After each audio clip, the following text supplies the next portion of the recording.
अस्सलाम वालेकुम class. Today जो हम आज डिस्कस करने जा रहे हैं इंशाल्लाह छोटे छोटे कुछ टॉपिक्स हैं जो हम वन बाय वन डिस्कस करेंगे और उम्मीद करती हूँ कि आप सब इस लेक्चर को देखें, आपको आसानी समझ आ जाए। फर्स्ट वन इज़ क्रिस्टलाइजेशन के बारे में पढ़ेंगे। What is decantation, what is education, what is deliquation, what is ignition, what is fusion, what is levigation. One by one हम डिस्कस करेंगे। What is crystallization. अब क्रिस्टलाइजेशन का आपको पता है कि क्रिस्टल्स का बन जाना, this is called as a crystallization. अगर हम सिंपल वर्डिंग में करें, अब crystallization it is a process of converting liquid into solids by using evaporation and precipitation is known as a crystallisation. Means कि एक ऐसा प्रोसेस है जिसमें आप लिक्विड को सॉलिड में कन्वर्ट करते हैं डिफरेंट प्रोसेस यूज़ करते हुए, एवेपोरेशन करते हुए, कूलिंग करते हुए एंड प्रेसिपिटेशन, डिफरेंट आप प्रोसेस यूज़ करते हुए आप इसको जब क्रिस्टल्स को बना रहे हैं तो this is called as a crystallisation.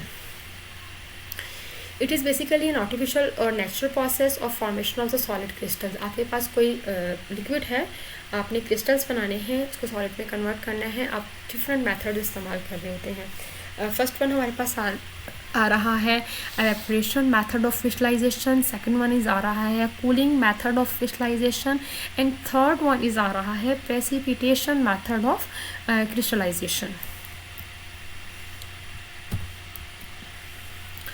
Evaporation जो हमारे पास आ रहा है, एवेपोरेशन एक ऐसा प्रोसेस है जिसमें हमारे पास लिक्विड है, हमें उसका टेम्परेचर रूम कर देना है, मतलब बढ़ा देना है, रेस कर देना है।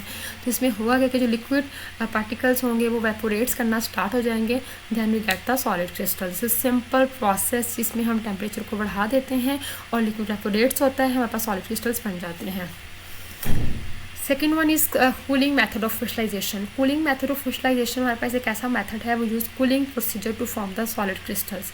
इसमें हम एक कूलिंग प्रोसीजर इस्तेमाल कर होते हैं कि आपने उसको कूल करना है। जब आप किसी चीज़ को ठंडा करते हैं, आप लाइक आप बर्फ़ या आइस को बना रहे होते हैं अपनी फ्रिज में, तो आप उसके क्रिस्टल्स बना रहे होते हो, तो it is basically use for heat sensitive materials. इसके ऊपर तो हम एवेपोरेशन में अपना टेम्परेचर रेस कर रहे थे जिससे लिक्विड वेपोरेट्स हो रहा था। तो जो कूलिंग मेथड है इसमें आप जो हीट सेंसिटिव है, जिसके लिए आप हीट इस्तेमाल नहीं कर सकते, तो आप सिंपल उसको कूल कर देंगे। जब आप उसको कूल कर देंगे तो हमारे पास सॉलिड क्रिस्टल्स बन जाएंगे।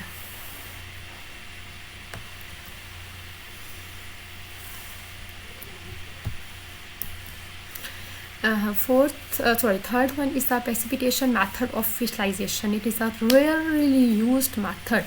इसमें करना क्या होता है कि हमने लिक्विड को कन्वर्ट कर देना है इनटू प्रेसिपिटेट्स में। पहले हम उसके प्रेसिपिटेट्स बनाएंगे, जैसे ही प्रेसिपिटेट्स बनाएंगे हम उसको सेपरेट आउट कर देंगे द सॉलिड मटेरियल्स में। सॉलिड मटेरियल हम सेपरेट आउट कर देंगे तो इसमें हमारे पास क्रिस्टल्स आ जाएंगे। एप्लीकेशन क्या होता है कि it is used in pharmaceutical industries to gather pure solid compound. Penicillin G को भी सॉलिडिफाई करने के लिए भी होते हैं and to get the proteinaceous drugs in solid form. हमें कुछ ड्रग्स हैं जो प्रोटीनेशियस ड्रग्स हैं इन सॉलिड फॉर्म में रिक्वायर होती है, तो हम वो भी इससे आसानी से ले सकते हैं। और उसके अलावा हमारे पास स्टेबिलिटी इज़ इन्हेंस्ड, हम स्टेबिलिटी अपनी इन्हेंस कर सकते हैं। एंड प्यूरिफिकेशन प्रोसेस वगैरह भी हम अपने थ्रू क्रिस्टलाइजेशन से ही कर सकते हैं। ये हमारा टॉपिक था, बहुत इजीली है। आपने इसको सिर्फ ऐसे याद करना है कि आप इसको याद करें, आपने कोई इसको माइंड में उसके नाम से ही, जैसे प्रेसिपिटेशन है, प्रेसिपिटेट्स पढ़ रहे हैं, कूलिंग है, आप कूल कर रहे हैं, इवेपोरेशन आप उसको वेपोरेट कर रहे हैं, तो इस तरह आपको ये याद हो जाएगा। अब डिकंडेशन कौन सा मेथड है? Decantation is the process of separating. आपने सॉलिड को लिक्विड से अलग करना है by simply letting solid settle to the bottom of container and pouring off liquid. ये देखें आपके पास ये चीज़ें हैं ना, आपने करना क्या है कि अपने लिक्विड को यहाँ से पेयर आउट कर देना है अनदर बीकर में। 2 बीकर्स दिए हुए आपके पास, सॉलिड नीचे सेडिमेंट हो जाएगा, तो अपने सेपरेट कर लेना है। इसको सेपरेट कर लेंगे तो हमारे पास सिंपल सी जो चीज़ है सॉलिड लिक्विड से अलग हो जाएगा। It is use to separate out the impurities from the soluble portion of solution, क्योंकि कुछ इम्प्योरिटीज़ हैं जो हम सिंपली डिकेंटेशन मीन्स हम उसको एक उससे दूसरे से डील करके तो उससे हम सेपरेट कर सकते हैं। एप्लीकेशंस क्या होती हैं? It is mixtures of the two immiscible liquid can be separated to purify the solid, separate the solid from the liquid and separation of gels and magmas. अगला हमारे पास टॉपिक जो आ रहा है वो आ रहा है व्हाट इज़ डीलिक्विसेंस। डीलिक्विसेंस एक ऐसा प्रोसेस है जिसमें सब्सटेंस मॉइस्चर को ऑब्जर्व करता है फ्रॉम द एटमॉस्फेयर और until and unless it dissolves in the absorbed water and form the solutions। कि आपके पास कोई सब्सटेंस है, आपने उसको एटमॉस्फेयर में रख दिया है, उसने वहाँ से पानी जो एब्जॉर्ब करना स्टार्ट कर देना है until वो जो अपने उसने मॉइस्चर ऑब्जर्व किया है वो डिज़ोल्व हो जाए बिल्कुल, तो हमारे पास एक सोल्यूशन प्रिपेयर हो जाए। कोई भी प्रोसेस कोई भी सब्सटेंस जो एटमॉस्फेयर से मॉइस्चर को एब्जॉर्ब करेगा अनटिल एंड अनलेस वो कोई सोल्यूशन ना बना दे, तो इस प्रोसेस को हम कहते हैं डीलिक्विसेंस। अब डिफरेंस क्या है कि what is deliquescent and what is hygroscopic, ये हम डिफरेंस अभी देखते हैं कि डीलिक्विसेंट मटेरियल्स कौन से होते हैं एंड हाइग्रोस्कोपिक मटेरियल्स कौन से होते हैं। डीलिक्विसेंट मटेरियल्स कौन से होते हैं कि deliquescent materials absorbs water from the air enough to form the solutions. वो वाटर को एब्जॉर्ब करते हैं, इतना एब्जॉर्ब करते हैं कि वो फ़ौरन के फ़ौरन सॉल्यूशन को बना दें, जैसा कि हमने ऊपर भी पढ़ा है। एग्जांपल्स में बहुत सारे हैं, calcium chloride CaCl2, zinc chloride ZnCl2 and magnesium chloride MgCl2। Hygroscopic material भी सेम थिंग है लाइक डीलिक्विसेंट, लेकिन वो इतना पानी जज़ब नहीं करते कि वो सोल्यूशन को बना दे। पीछे बात क्या की है कि वो they observe enough water to form the solution, but they observe water from air but not enough, कि वो इतना नहीं करते कि वो सोल्यूशन ही बना डाले। लाइक में एग्जांपल में आ रहे हैं sugar silica gel. Application, it is used to remove the water produced by chemical reactions and it is preserved different pharmaceuticals। आगे हमारे पास आ रहे हैं डेजिकेशंस। डेजिकेशन क्या होता है? Desiccation it is basically a drying process. आपने किसी भी प्रोडक्ट से वाटर को रिमूव करना है। डीलिक्विसेंस में एब्जॉर्ब करना था, डेजिकेशन में हमने वाटर को रिमूव करना है। It is state of extreme dryness और the process of extreme drying. आपने एक्सट्रीम ड्राइंग करनी है। इसमें होता क्या है कि इट इज़ हैवी ग्लास और plastic container used in the practical pharmacy chemistry for keeping small amount of the materials to dry.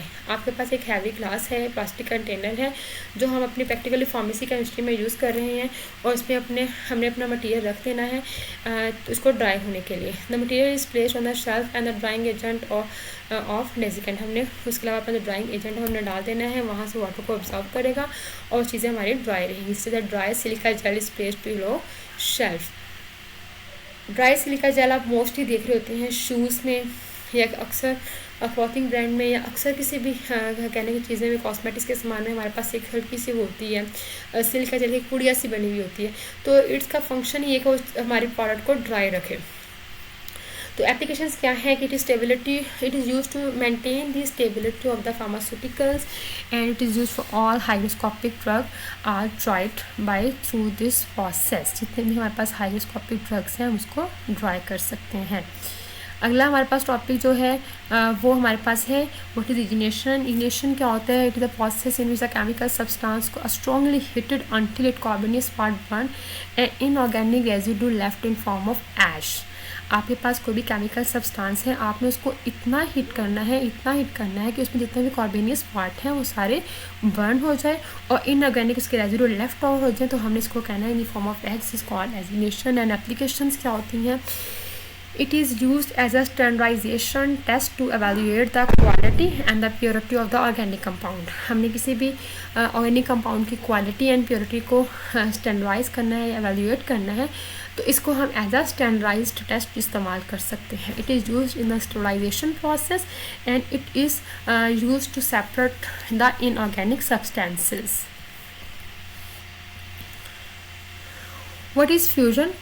Fusion is the process of heating the solid until it melts। आपके पास कोई भी solid चीज़ है, आपने उसको heat करना है, इतना हीट करना है कि वो solid material until and unless melt हो जाए। This is called as a fusion. अब हम मोस्टली हम जब ऑइंटमेंट्स क्रीम्स बना रहे होते हैं, लोशंस बना रहे होते हैं, तो इसमें हम फ्यूजन का प्रोसेस इस्तेमाल कर रहे होते हैं। हम उसको हीट कर रहे होते हैं, हीट के बाद हम उसको मेल्ट कर रहे होते हैं, देन हम उसको मिक्सिंग प्रोसीजर्स के लिए इस्तेमाल कर रहे होते हैं। लेविगेशन क्या होते हैं कि levigation is basically is that kind of process, एक ऐसा प्रोसेस है जिसमें हम किसी भी सब्सटेंस को ग्राइंड करते हैं और मिक्स करते हैं सो दैट वो फाइन पाउडर में वो कन्वर्ट हो जाए। तो आप ये प्रोसेस जब कर रहे होते हो तो आप उसको साथ के साथ वेट कर रहे होते हो, आप गिला उसको हल्का कोई भी लिक्विड चीज़ डाल के उसको वेटिंग के साथ कर रहे होते हो। तो लेविगेशन एक ऐसा प्रोसेस है जिसमें कि आप ग्राइंड कर रहे होते हो या मिक्सिंग कर रहे होते हो, कि आप किसी भी चीज़ का साइज़ छोटा कर रहे हो या आप कोई भी इनसॉल्युबल सब्सटेंसेस हैं आप उसको मिक्स कर रहे हो। जब इसको मिक्स कर रहे हो तो होता क्या है कि आपने साथ कोई लिक्विड मटेरियल भी डालना है सो दैट वो इजीली ग्राइंड भी हो जाए और इजीली वो मतलब कि मिक्स भी जाए कुछ इनसॉल्युबल सब्सटेंसेस। तो इस सारे प्रोसेस को जो हम कहते हैं लेविगेशन। ये हमारा आज का टॉपिक था। बहुत ही आसान टॉपिक है, छोटे टॉपिक्स हैं, समझने में आसानी होगी इंशाल्लाह। होप सो आप सबको समझ आ गई हो। जज़ाकल्लाह, थैंक यू, अस्सलाम वालेकुम।